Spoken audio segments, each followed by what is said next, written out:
Hello ladies and gentlemen, this is Blue Maxima and I'm here checking out Sid Meier's Civilization Revolution 2 Plus. Let me be honest right off the bat. I've never liked strategy games that much. Especially not games like Civilization, especially like grand strategy turn-based games, games like that, right? I tried, or even just like real-time games, because the last time I tried to play Crusader Kings 2, my brain imploded in about 5 minutes. I've always been an action person. With that said, I've tried playing Civilization Revolution 2 for about an hour, and I have played a bunch of Civilization 5 in an attempt to, see what that game is about and all that.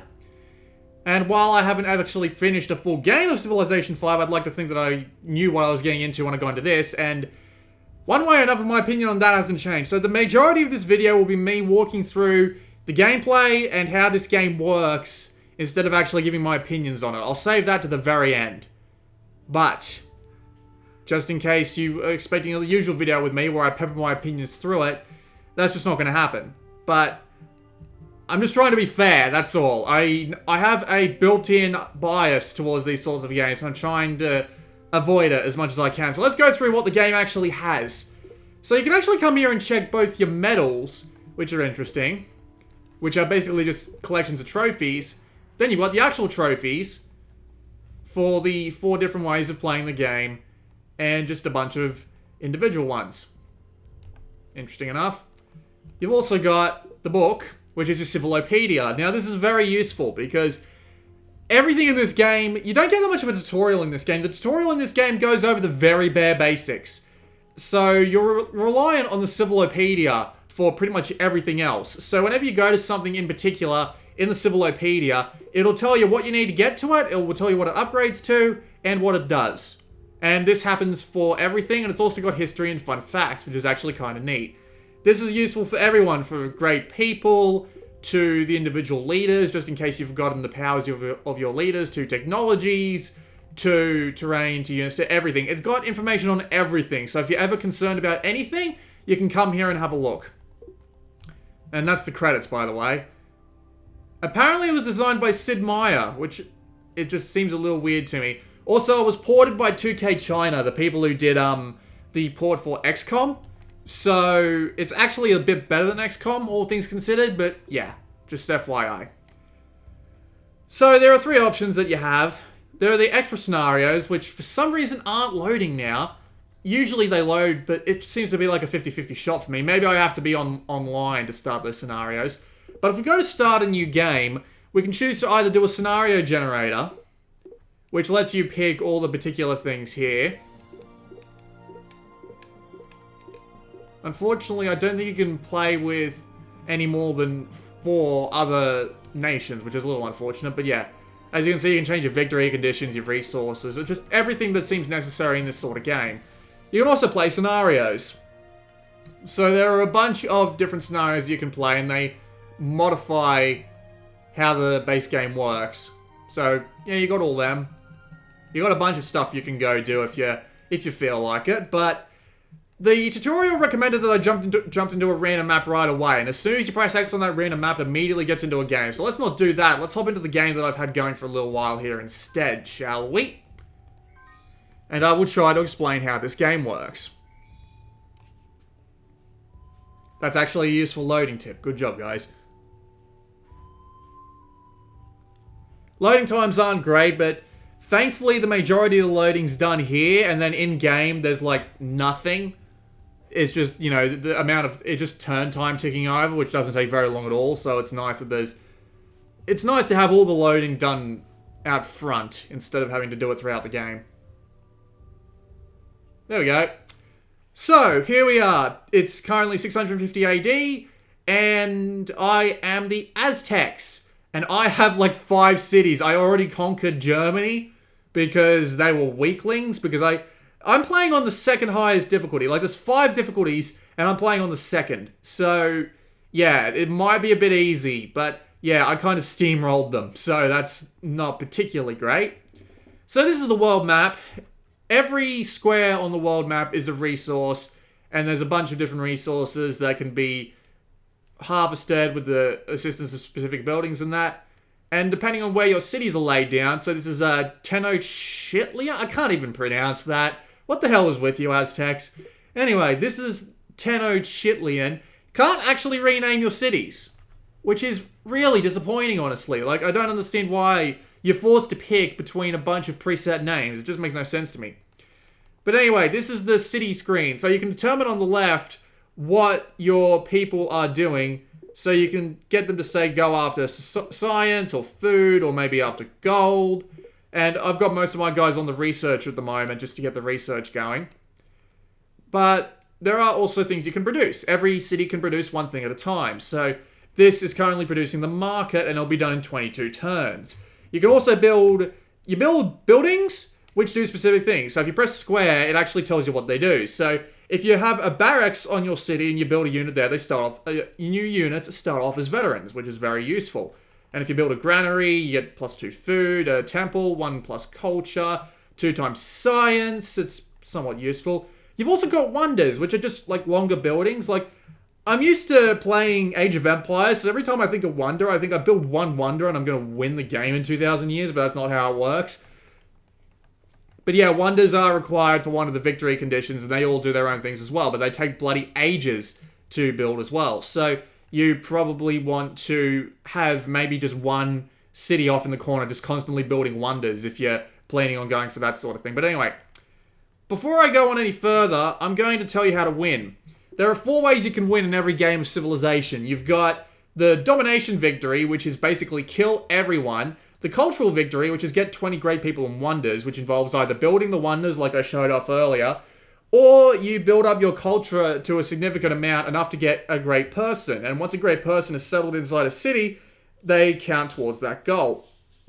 There's also the Economic Victory, which requires you to have a bunch of gold, which is very hard to do if you're like me and you spend all your gold in the first set of opportunities you get. And you've also got the Technological Victory, which is get to the very end of the tech tree, and I've got 9 out of 54 on that. But anyway, so the outside of the game works like this. Every unit can be moved a specific amount of squares every turn. Is this a barbarian camp? It looks like a barbarian camp. Oh, whoops, did not mean to do that. Oh well. I might as well move him up to here. So, every unit can move a specific amount of squares every turn. This is what happens when I try to talk too fast. Every unit can move a specific amount of squares. You can build roads in between your cities in order to make this a bit slower, but at the same time... Oh yeah, I got 25 gold pieces.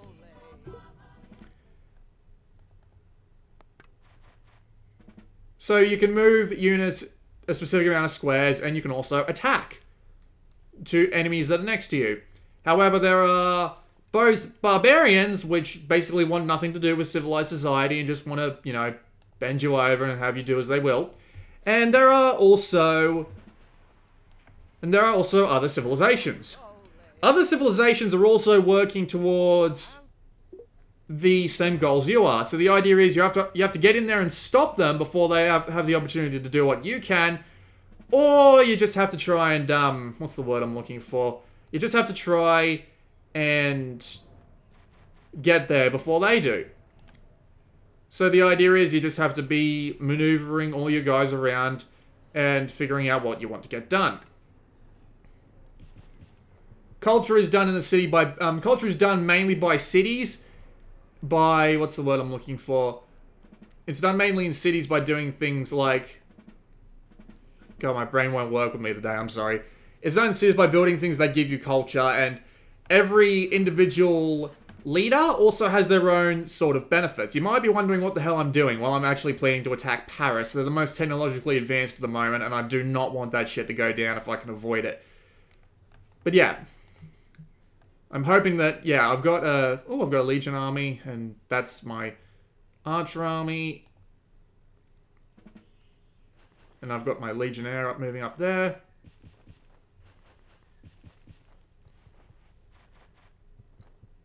But yeah, as you can see, roads make travel very fast and very quick, which is very useful. So yeah, you've got plenty of options on what you want to do in order to actually win, and I'm planning to mount up attack as soon as I get another Legion army here. So my what's my thing? My thing. I can't think today. My leader actually has a bunch of special abilities. So depending on who you pick, you get a bunch of specific bonuses depending on the era. And the era passes after a specific amount of years have gone by. So as you can see, I've got Ancient, which my units heal after they win. And I've also got Temples, which give me extra science. So I want to be building temples as much as possible because a lot of science is very good for me. And Industrial makes my roads half price, and I even get extra gold population. And I have lots of gold to start off with, which makes things very, very simple indeed. This is actually probably a fairly good starting race, because your units don't die if you have them in more than one fight. So that's actually quite useful. Who else can I move? The catapult doesn't need to move. The archer army doesn't need to move. I can put these three guys together to make another army, and now we're ready to go and assault this place. But the problem is I just need to make sure that the French warriors won't get in my way. Oh! Didn't mean to press that. Okay, so now that we've got engineering done, and we also get a 1+ production bonus in each city, which is quite nice. Now, you can only research one technology at a time, and every one of your cities contributes to this. If you go to the tech planner, which is a strange name for the tech tree, you can see the tech tree. And to be at the end of the tech tree here, at future technology, is a victory condition. So I'm currently working my way towards that, and I just worked towards engineering. Where is it? It's here somewhere. I have trouble finding things in here. It's kind of annoying. Yeah, okay, I just found engineering, which will lead me up towards electricity, and then hopefully I can just, like, get further on, and then they'll go to electronics, and they'll go to networking, globalization, and future technology. Right, so I need to pick something that'll get me closer to that, so... And I've forgotten it again. I need to stop talking so much while I play this game, because it just trips me up. So, I need to try and get to invention. Does invention take me anywhere useful? It takes me up to gunpowder and steam powder. So yeah, the way through the tech tree isn't exactly laid out for you, I must admit, but it's nice that the tech planner is here anyway. So, I might as well go for invention. Not yet learned the code of laws, but he'll give us the technology in exchange for mathematics. I might as well talk about diplomacy while I'm here. Do I want to... No, we'll stick with despotism for the time being. You can also change governments, which does stuff, and there's plenty of stuff going on in this game. I just feel like I'm not enjoying it in the slightest, because it's a massive pain in the ass with me in strategy. I just can't, for the life of me, keep up with everything here. But anyway, so this is the diplomacy screen. So we can talk to everyone involved in the game so far. As you can see, I've eliminated Bismarck. That's kind of amazing. He just sat there and took it, honestly. I just walked up to him with a archer army and just bombarded his city, and he just fell over and died. But anyway, we can actually talk to the Frenchmen here, and they make a lot of weird noises. And we can continue our peace or go to war. And we can also ask him for technology, but we don't have enough gold for him because he's a cheap bastard. And yet he asks for everything we've got here for 10 gold. God, man, you're so fucking cheeky. I'm gonna be happy to beat the shit out of you, mate. But anyway, let's actually beat the shit out of him, mate. Let's go to that archer unit and attack. So now we've gone to war. Let's see. I've got a lot of attack power on these archers. And yep, we just steamrolled them. Fantastic. Now we can take our legions and our catapult and move them in. Actually, I'm going to go to I'll get my legions up front just so the catapult doesn't get absolutely destroyed, because the catapult's got low health. And there's a bunch of different units you can build, and the more technology you have, the more you can build, which makes more sense. Well, not so much more sense as it makes sense. I probably don't want to attack them yet, because I probably don't want to get steamrolled by 2 armies attacking me at once. That won't be pleasant. So yeah, that's the basic... What's the word I'm looking for? That's the basic gameplay loop of Civilization Revolution 2+. You go through, and the people are becoming disgusting, and our borders are shrinking. Alright, I need to get some temples built. Thankfully, I do have the ability to build temples. I just need to get somewhere that can build temples, so I'll go to my city management. So I might as well talk about everything else that the game does. Like, its user interface and its... Alright, I better build a temple instead of what I was planning on building there. Build more temples. More temples. And can I rush this?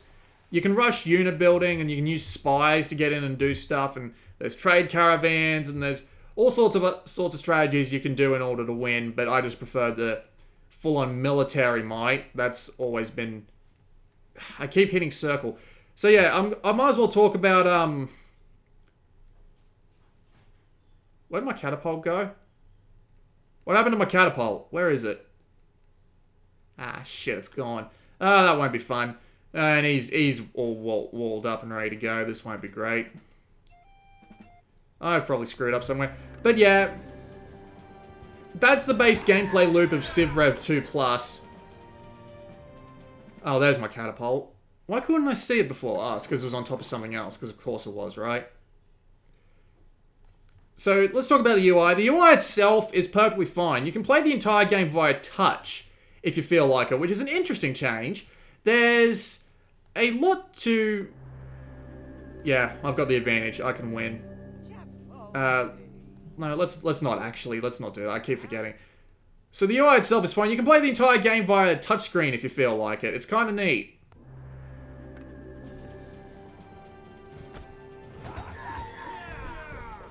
The button combinations can't be changed in any way, which is a little bit disappointing. Because I'd like to... I probably want to be a medic. Yeah, I'll take medic. Alright, we've got troopers to take care of. So...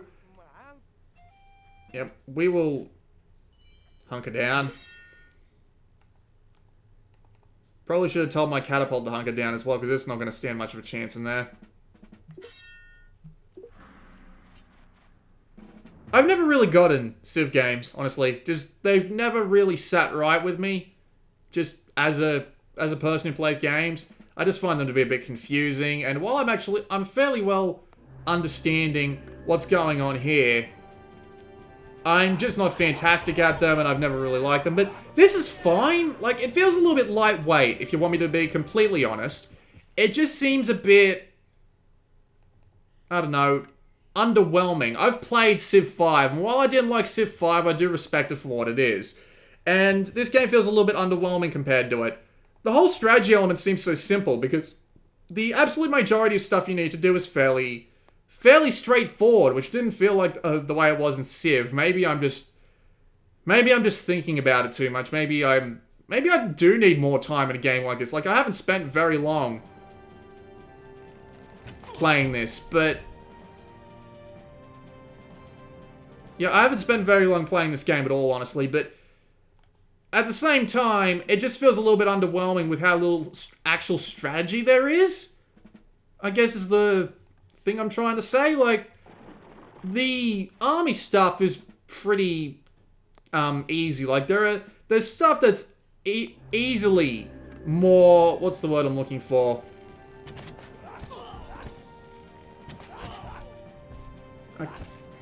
What's the words I'm looking for?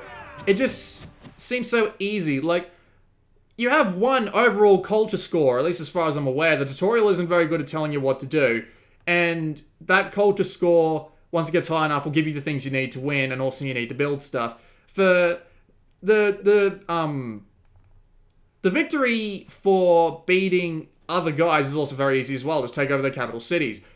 Tech tree, just get to the end of the tech tree, and you just research one thing every time, and it just goes through, and it just seems really simple. Like, I feel like I'm missing something important, but I'm not entirely sure if I am or not. It's weird. It's really weird. Let's see what I want to do. You also have this ability to get a goal, and if you get the goal done, you'll get a bonus towards whatever it is. I'm not really sure what to do at the moment, actually. I'll just make it defeat 2 barbarians. We're not going to get that done. You have a limited amount of turns to get this done, so yeah. It plays perfectly fine, and it does have strategy involved in it. I just feel like I'm missing something important. That's basically what I'm trying to say. I'm not... What's the word I'm looking for? I'm not calling the game a bad game. I just feel like I don't understand it, and I don't think, like, any more effort on my part is going to make it so that I can understand it, honestly. Also, for some reason, ranged combat just doesn't seem to be a thing in this game. I thought you could do that in, Civ 5. Maybe I'm just misremembering things. Alright, so we've got a temple built in Berlin, so we should probably build something else. What else can I build? Might as well get some more legions out there, why not, right? I'll move the warrior down there. And I'll move the legions in, because why not, right? And the game's technical performance is fine. Like, it's perfectly good the way it is. Let's see. Can my catapult win? No, it cannot.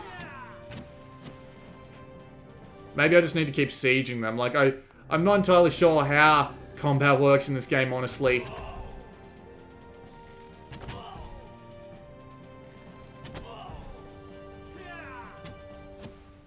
Alright, hang on. We almost got him. I just need to send this guy into attack as well, and we'll probably win, but he's probably going to take some damage from... Yep.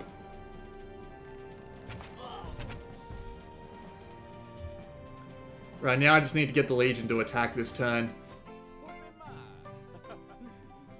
We will fight to the end. You can also consult your... You can consult your guys and figure out what you should do in terms of, like, attacking and stuff like that. And they will advise you on the smartest thing to do. Well, I just lost my entire army. That's not great. So let's get back to focusing on research, shall we? I better also build, like... Your citizens are now uncivilized. Very good. Right, I should probably get all my guys... I should probably start building more army units again. So where can I do that exactly? I should probably start building some here, because I do have a barracks build here. So yeah, I've got Buck, and I've got some barracks built. So I can start building units here, and they'll automatically be veterans as they come out, which makes them more powerful. But yeah, if you've come here expecting, like, a good, like, honest opinion on a strategy game, well, my opinion is honest. It's just... I can't, for the life of me, enjoy strategy games that much. So, if you're looking for a good opinion on a strategy game, you probably don't want to come here. But if you just wanted to look at how this game works, well, you've had a decent look here. And I've tried to tell you as much as I can about it, but... than me we're talking about. Alright, I better get some steam power going here. It's not a bad game, it's just a strategy game, and I suck at strategy games, so, you know, please don't crucify me for not liking a game just because it's a strategy game, because strategy games have never really been my favorite. Like, XCOM's a weird outlier in that set, but... Oh my god, they've built a city right in the middle of my road. Those pricks. So... that was a relatively quick look at Civ Rev 2 Plus. The port's good, and the strategy game itself is fine, and I can't find much wrong with it. I just don't want to say anything bad about it, because I have a built-in bias towards strategy games, and... well, against strategy games is something I should probably say, but the game and the port itself is fine. It might be a little bit more lightweight in comparison to a regular Civ 5 game, but... yeah, that's just my opinion on it. And just a quick look at it. So, please, if you're looking for something a little bit more in-depth and possibly, what's the word I'm looking for? And possibly just more complete, you might want to go somewhere else. But for me, if you just wanted to see me play this game, well, here you go. Probably won't be playing it again, but yeah. This has been Blue Maxima, and I'll see you all next time.